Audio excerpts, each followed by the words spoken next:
then that's actually quite an enlightening way of looking.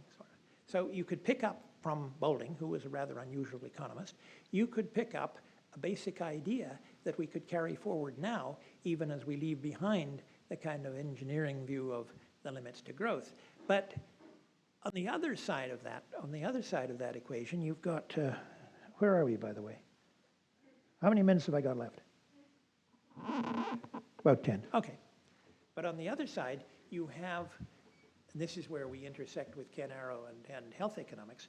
On the other side, you have the folks who have provided a great deal of ammunition, as I see it anyway, to the politics of anti-tax, anti-regulation. Come back to, again, the guru from the Federal Reserve. You don't need to regulate financial markets because nobody would put their corporations at risk by taking reckless bets on garbage assets. I mean, that's what he thought. Apparently, that seems to be what he said. I'm the chief regulator, and I don't have to do this. And in fairness to Greenspan, I was here when the rational expectations model started to come in the 70s, and all this stuff started to come out of the University of Chicago about the way in which markets were essentially self-regulating and you didn't have to worry about interfering. And worse, regulation and taxation created something called a welfare burden, okay? Or how to make a burden out of welfare.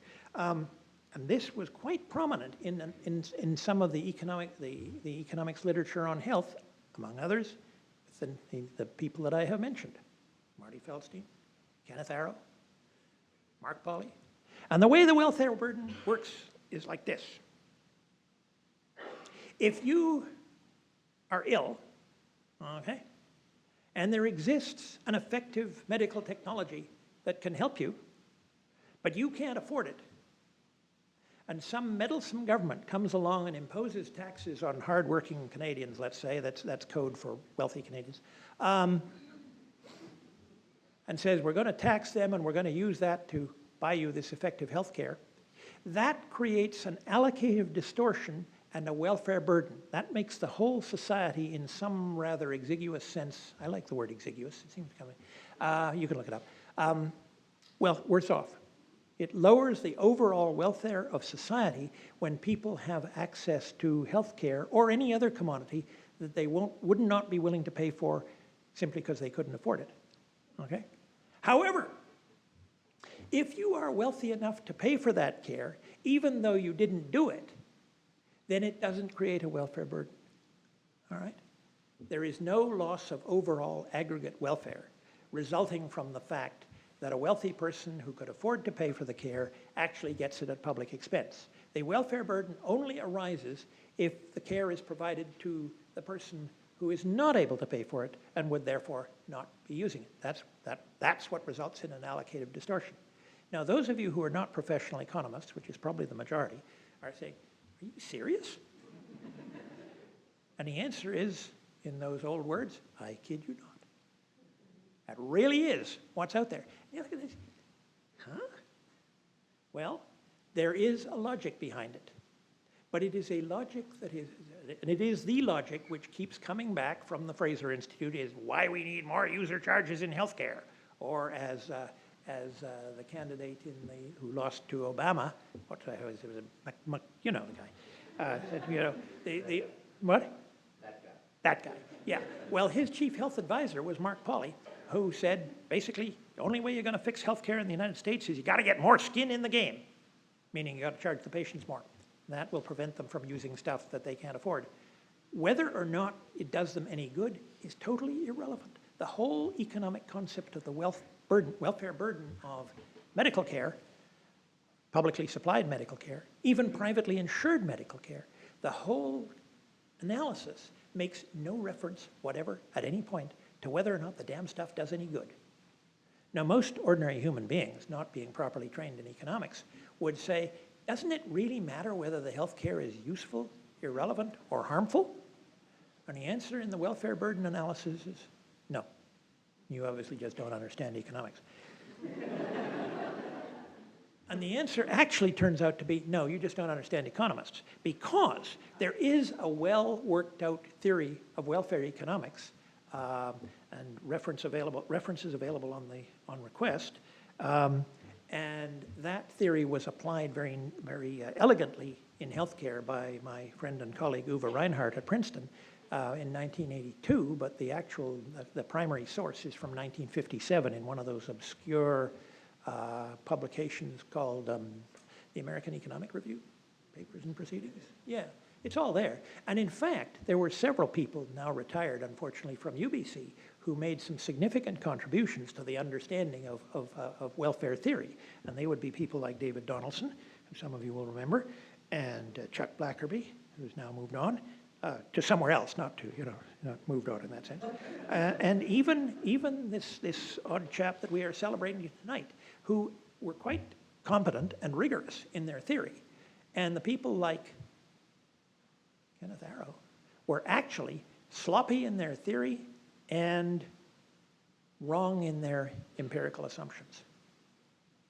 And those are heavy claims. And I say it's taken me much of my professional career to figure out how it was that Ken Arrow pulled the trick. And nothing of that takes away from his eminence as an economic theorist.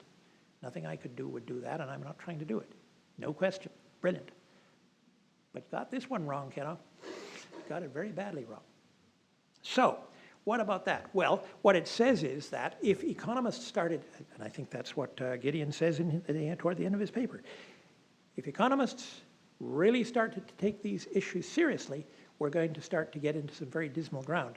And one of the places that we are going to get into dismal ground is on the whole issue of population. This is where I will close down. Gideon says at the end, look, we got two really big things we have to do if we're going to save the planet. He doesn't use the word save the planet, I put that in there.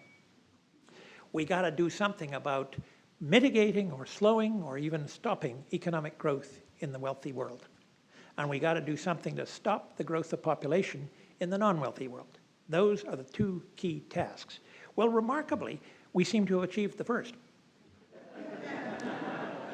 Except for the notorious 1% whose incomes continue to grow quite nicely, thank you. We've now moved to a low-growth world. Everybody's praying and hoping that we will get back onto the growth track. Gideon's pointed out essentially, no, actually, you don't want to do that. That's not going to work for the long term. So it would be more important, I think, for economists to be spending a lot of time figuring out how you organize a well-functioning low-growth world. And I'm not the first person to say that. I mean, that's been around for a while. But it seems to me that within the spirit of Gideon's approach to this, that's where a serious focus on the problems raised by the economic growth controversies might lead economists to be thinking very hard indeed. How do we go about making a decent, humane, well-functioning economy without relying on growth constantly to get us past any of the roadblocks? And that's the easy part. The really hard part is the population growth. And there economists have put forward theories of population growth which rest heavily on the sort of aggregate notion that once people become wealthy enough, they stop having babies of their own accord. They find better things to do with their time, apparently. And we know that happened. We know that that is going on, has been going on in Europe and going on in North America. The population of Europe, many of the countries of Europe, is declining.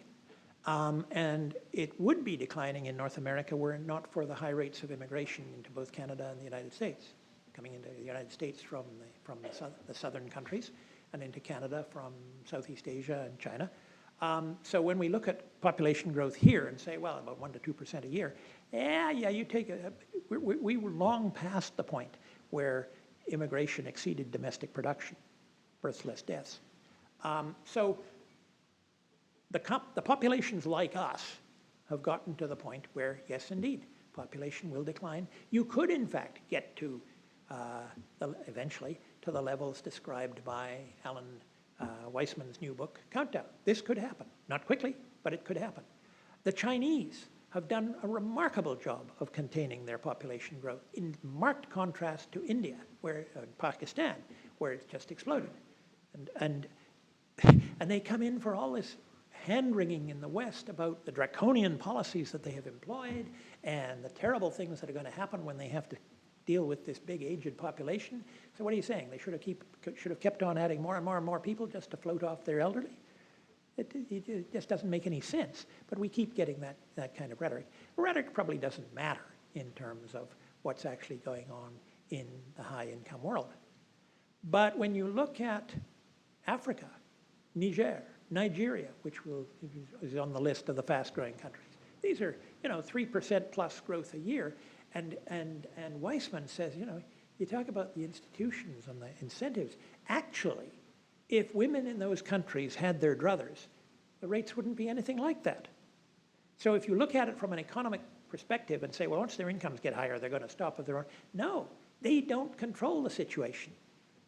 There is a new, I'm not sure how new it is actually, it's new to me, foundation called Walk Free, which is bankrolled by a very successful Australian mining entrepreneur, which is dedicated to the documentation and rolling back of slavery in the world. They've just published an index of slavery which says, by our count, there's about 30 million slaves. What? Say what? Yeah, more than there's ever been. And they're highly concentrated in India, Pakistan, and Equatorial Africa. So the women don't have any choice. They don't have the power, and they don't have the technology. You can say, well, can they not get birth control pills? Well, actually, the delivery systems aren't necessarily in place, and those damn things, you've got to be taking them continuously or bang, you're pregnant. So the technology may appear to be available, but it isn't really, and the control over reproduction is not in the hands of the women. And it's a long time ago since people figured out that if you can educate the women, an awful lot of problems can be resolved. Unfortunately, the Taliban have also figured that out. So kill the educated women. These are problems of institutions and ideology which don't figure large in economic theoretical frameworks, but they're actually really very critical.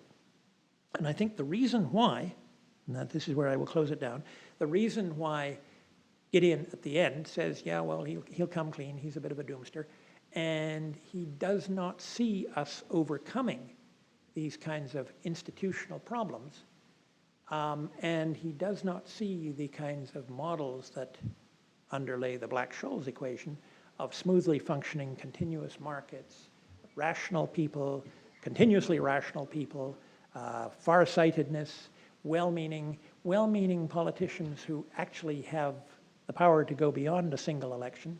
Gideon was writing in 1975. He might have less to say about well-meaning politicians now. He doesn't see it. He doesn't see it. But these are the things that he would argue economists have to come to grips with. And it seems to me that it's worth thinking about that because it's not really so very different now. So thank you for inviting me to talk about my friend.